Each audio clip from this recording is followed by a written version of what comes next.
Hey, CSR world. Okay, so newbies and seasoned players, all CSR fans, die hard, newcomers. This is the second video I'm making about how to.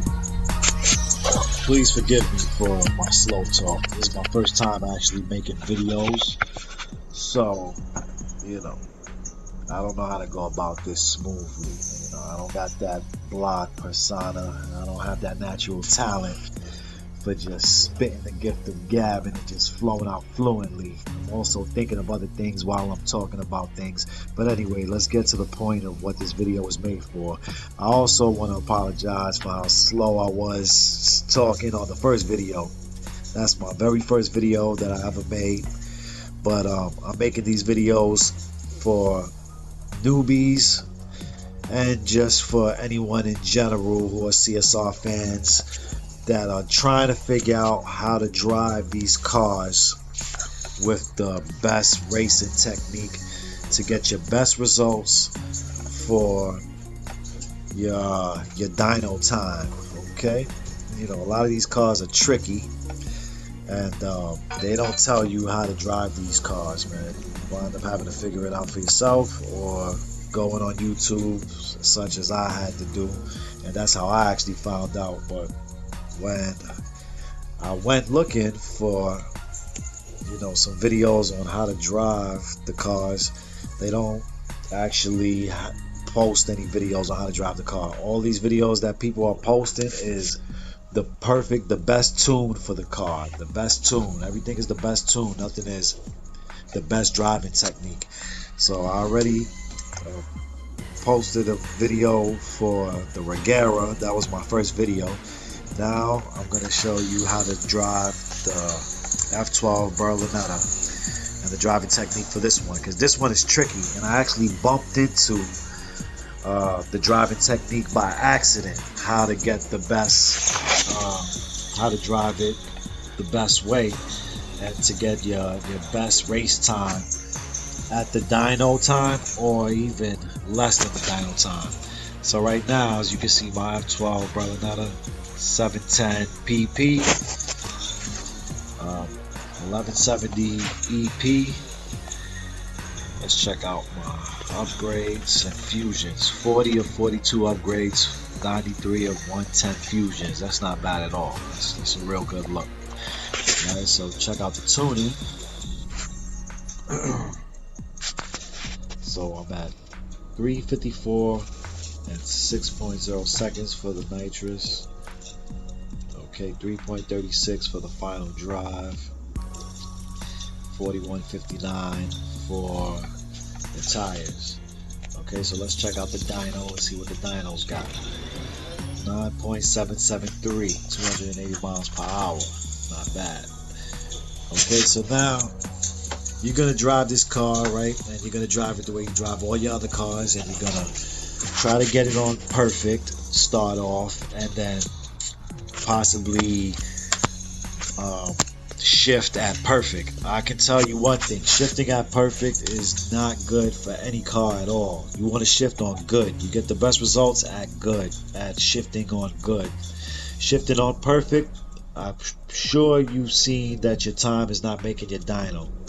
Plus, you could possibly wind up potentially going past your perfect, because some of the shifts, the perfect is all the way at the end, so you're going to get perfect regardless. But what you're not realizing is that your shift is, your gear is idling on perfect all the way at the end, redlining, and you're losing time. So shifting at good is the best racing technique, and you're going to get the best racing time. So to drive this car, the F12 Berlinetta, what I found out is you start off, you don't want to start off at perfect. You don't want to start off at good. You want to start off where you're not supposed to, and that's going to be like anywhere between 6, 7, and 8,000 RPMs. That's going to get you your best race time. And also between 7 and 8,000 RPMs should be where you get your best race time. Okay, so let's start it off.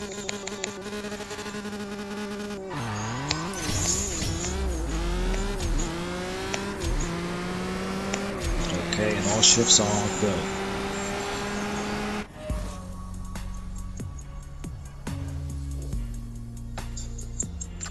Now you see my half mile is 9.768 seconds.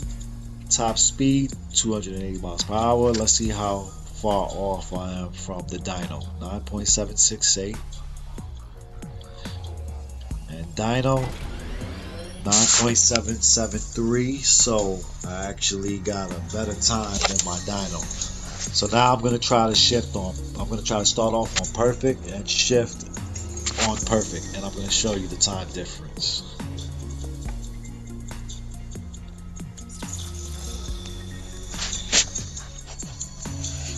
I never shift on perfect, so I honestly couldn't even tell you how to shift on perfect when you rev it up at your max redline RPM and then let it drop.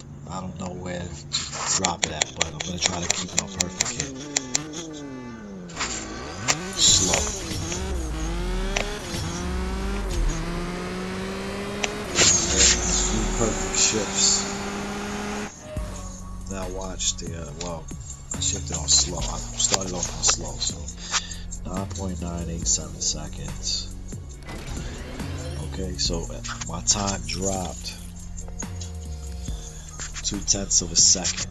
I'm gonna try to get it on perfect again. Let's see how this works out.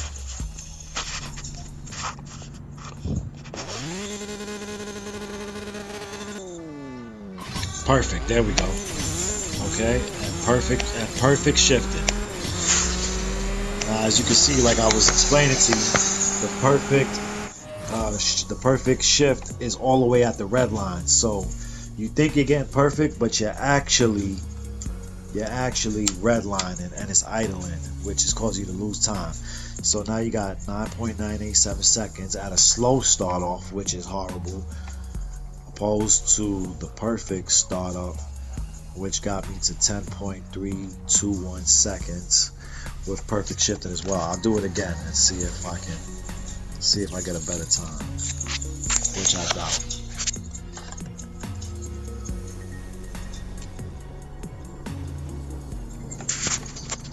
Let's try again. Got wheel spin, but even with wheel spin, I'm gonna get good time because the wheel spin takeoff is where you get the best race results anyway. So 9.814 as opposed to 9.773. Let's try to get a perfect takeoff. I don't know where the perfect takeoff is.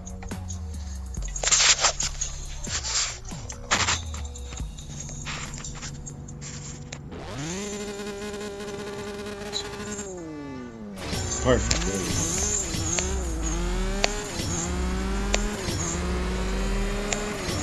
Okay. And when I shifted at perfect, I noticed that my gear was idling at max RPM, which is perfect. See, so there you have it right there. Now 10 flat, but that's still 0.2 of a second off slower than my red line, than my wheel spin takeoff that was just outside of good. See, so there you go. So now I'm going to show you again, one last time. I'm going to show you the time that you get from your wheel spin takeoff, which is going to be close to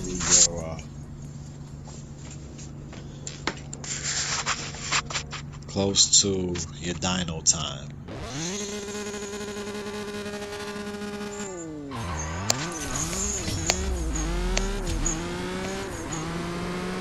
The good thing about this car is you can shift early and you'll still make a better race time than if you shift perfect.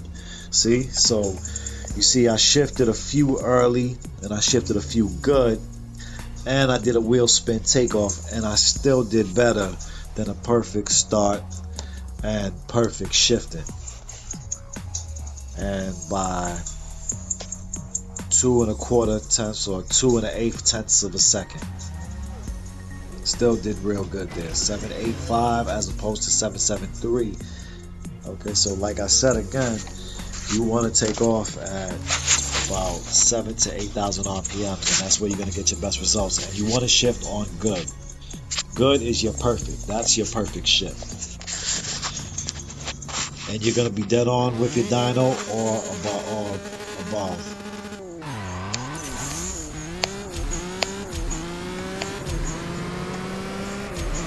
And you want to hit your nitrous with your first shift also. That's what you want to do. So 7.23 seconds. And I'm above my dyno time limit. 9.723 seconds. 9.773. Good. So that's how you race the F12 Berlinetta. You want to take off at 7,000 to 8,000 RPMs, and you want to shift all of them on good, which will be your actual perfect shifting.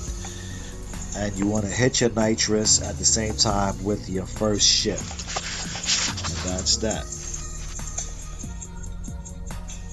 Signing off, CSR.